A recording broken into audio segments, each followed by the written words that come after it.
Every person, whatever his or her challenges, has the right to live in a safe, comfortable place, meaningful daily activities like a job, loving relationships, and good health.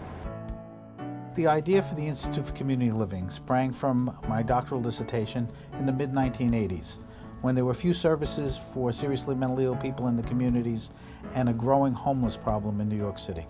Today, we have many programs serving people with serious mental illness and intellectual disabilities. These programs are clinics, residential programs, shelters, clubhouses, all designed to empower people and provide them with a way of achieving their goals.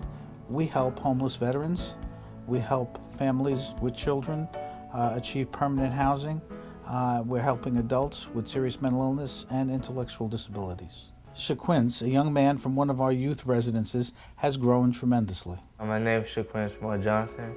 I'm 18 years old. I've been at Linden House since I was 17. Before I came to Linden House, I was actually living with my grandmother. When my mother couldn't care for me, she actually came into my life.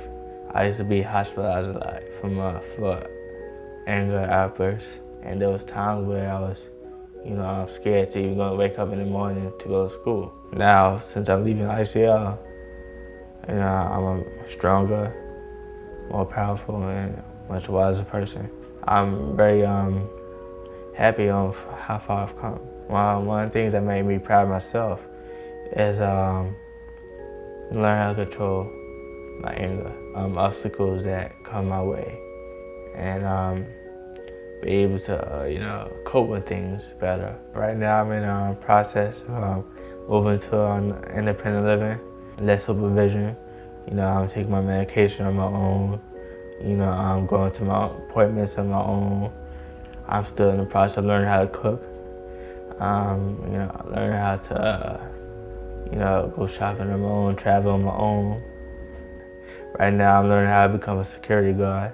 Tell me how to have self-confidence and I believe in myself and that I can do it, I can make it. They have faith in me. They know I'm a strong person, I'm a powerful person. So they know that I can do it. I can be, if I just put my mind to it, I can definitely be where I want to be, and that's to become a pastor one day.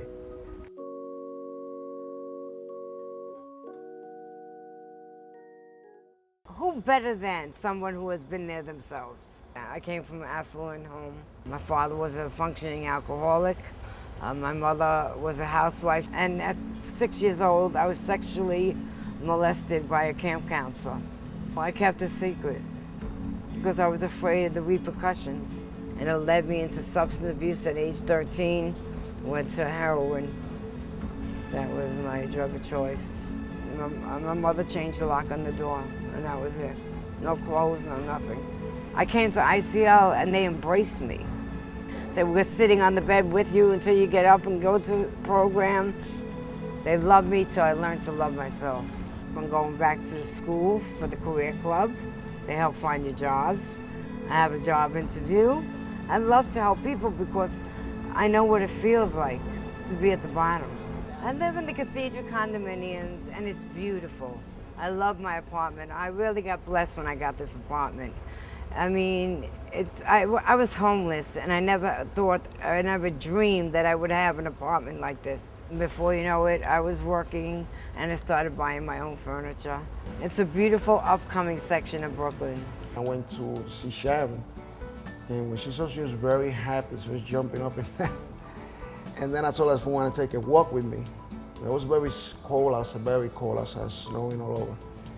But she got dressed and we went to the park and, we just kissed and she told me that she loved me that day. I'll never forget. Make healthy choices for yourself. Not always looking over your shoulder because you did something wrong. That's how I used to live. Now I live with freedom, peace of mind. I love living in the community. I love it. They made me feel good about myself once again.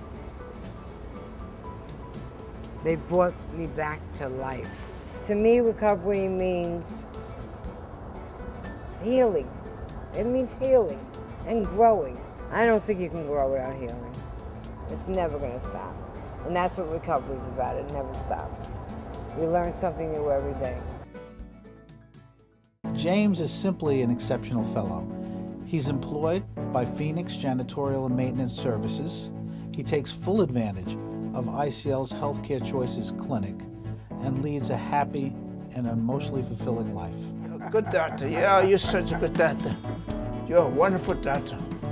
When James first started coming here, James had gotten sick at one time and he had a seizure. And what we wind up doing, what the team wind up doing, is making sure he was taking his medication, making sure the exercise was good, making sure he was eating the right foods. And just with him having ongoing visits at the clinic here, I mean, he has actually changed. We can teach and educate consumers in any level of what we need to teach them. They actually can see it, touch it, feel it, understand what eating right is, what hypertension is, what is diabetes, what is cholesterol. But exercise is the best thing to do. Yeah, but you get more to push them. Those what? And your muscles. The muscles. And what else? Your legs and your arms. Yeah. Your whole body. But now since he have these components as a team from the doctors and exercise, he's able to move around and do what he wants to do. He doesn't have to say, could you help me do this for me? James will get up and do it himself. The doctor told me I had a good heart. You have a terrific heart. I thanks God for that. I know. God made it that way. You can't stop him now. You cannot stop him now. I told stars, the sun, moon, and the house, and me. One of the things that I really appreciate about his artwork, or I appreciate about working with James, is that he brings a sense of fearlessness to his art.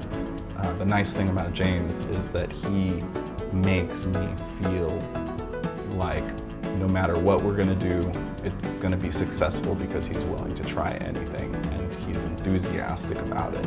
Another way of expressing himself to a bigger audience, especially in the opportunities of being able to show his art at the Brooklyn Museum once a year. It's sort of like the culmination of our trips over the year.